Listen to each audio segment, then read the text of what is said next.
quem te condenará? É Cristo quem morreu? Ou antes, quem ressuscitou dentre os mortos, o qual está à direita de Deus e também intercede por nós? Esta é uma pergunta que o apóstolo Paulo faz aos Romanos, no capítulo 8, versículo 34. Ele diz: hoje o povo de Deus, a igreja de Cristo, passa mais tempo condenando as pessoas do que propriamente pregando o Evangelho, do que propriamente ensinando o Evangelho, do que propriamente mostrando a revelação dada ao apóstolo Paulo, que é de libertação, que é o Evangelho da reconciliação. O ministério de condenação, conforme diz o apóstolo Paulo à igreja dos Coríntios, estava na lei, mas o ministério da reconciliação, o ministério que nos traz a liberdade, o ministério que edifica da vida e da herança, é a graça de Deus, é a revelação da graça de Deus.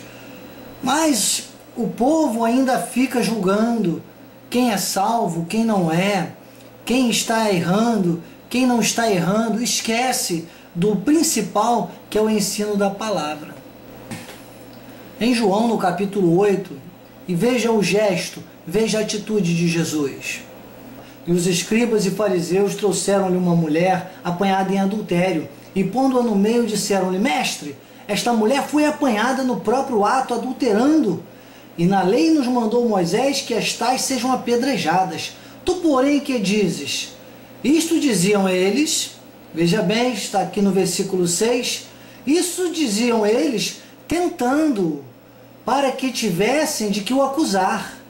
Mas Jesus, inclinando-se, escrevia com o dedo na terra. Ou seja, Jesus estava sendo experimentado ali naquele momento, porque se ele ensinava o perdão, como se diz no popular, colocaram Jesus entre a cruz e a espada. Ele ensina perdão. Vamos ver nesse caso aqui então, se ele é capaz de perdoar. Diz aqui no versículo 6 ainda: Jesus, inclinando-se, escrevia com o dedo na terra. E como insistissem, perguntando-lhe, endireitou-se e disse-lhes: aquele que dentre vós está sem pecado, seja o primeiro que atire a pedra contra ela. E tornando a inclinar-se, escrevia na terra. Quando ouviram isto, saíram um a um, a começar pelos mais velhos, até os últimos. Ficou somente Jesus e aquela mulher. Endireitando-se Jesus, e não vendo ninguém mais do que a mulher, disse-lhe: mulher, onde estão aqueles teus acusadores? Ninguém te condenou? Senhor, ninguém me condenou. Então disse-lhe Jesus: nem eu também te condeno. Vai e não peques mais. Falou, pois, Jesus outra vez, dizendo: eu sou a luz do mundo. Quem me segue não andará em trevas, mas terá a luz da vida. Então, o grande sinal que Jesus deixou aqui foi exatamente de que quem é da luz, quem é exemplo, quem está na posição do certo, não é para julgar, é para viver o certo, é para ser exemplo daquilo que é certo, é para ser um motivador daqueles que andam em pecado, mas que lhe encontram e lhe ouvem e são para serem alcançados pela salvação, possam lhe seguir.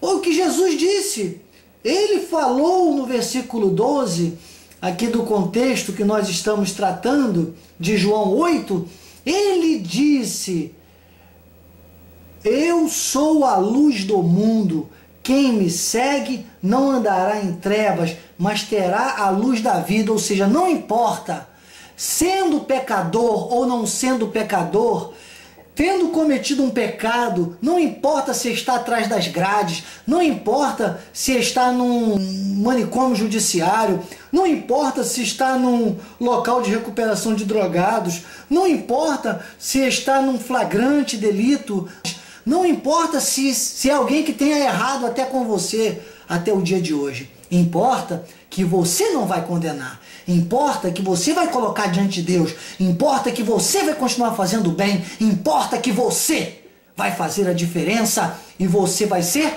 luz do mundo. Esse é o grande segredo. Quem te condenará? Eu não te condeno, muito menos Jesus te condenou.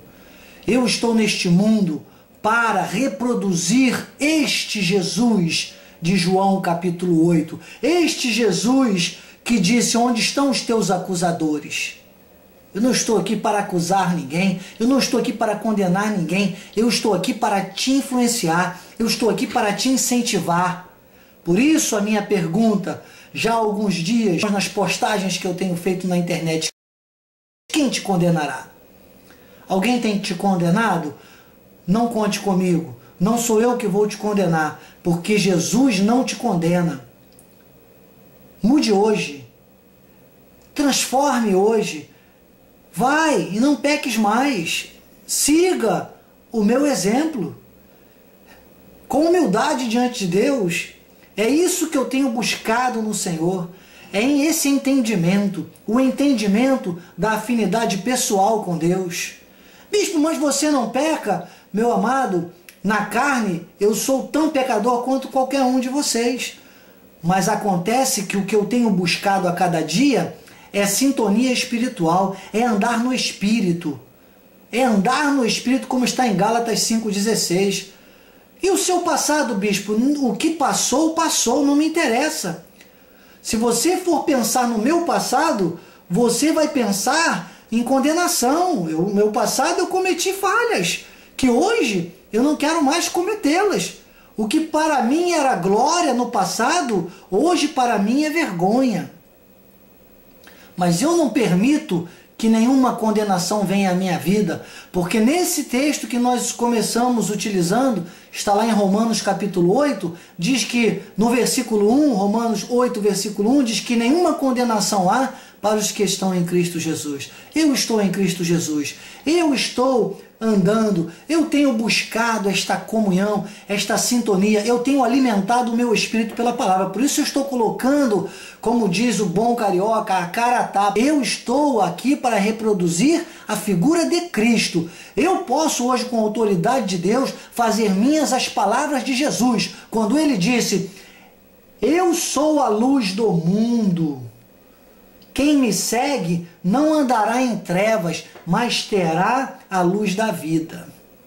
O próprio Jesus disse em Mateus capítulo 5, versículo 14, ele diz: vós sois a luz do mundo, ou seja, você, cada um que buscar esta afinidade com Deus, esta sintonia com Deus, tem que ser um reprodutor, um refletor, é como uma antena refletora. Nós mostramos Cristo a este mundo. Depois o apóstolo Paulo, lá em 1 Tessalonicenses, capítulo 5, versículo 5, ele diz: todos vós sois filhos da luz. Efésios, capítulo 5, versículo 8, ele diz: no outro tempo erais trevas. Por isso eu disse para você, não pense, bispo Daniel sempre foi esse exemplo, sempre foi assim. Não, irmãos, eu também já vivi mentiras sobre a minha vida, claro, mas eu não vivo mais assim. Eu não ando mais como os demais. Ele diz: eres por um tempo trevas, mas agora sois luz. Andai como filhos na luz. Então não é para eu ficar agora julgando as pessoas. É para eu andar como filho da luz. É para eu agora ser luz. Para eu agora ser exemplo, ser motivação. E dizer: olha, me siga, me ouça. A palavra está cheia de exemplos para nós. O que nós temos que fazer?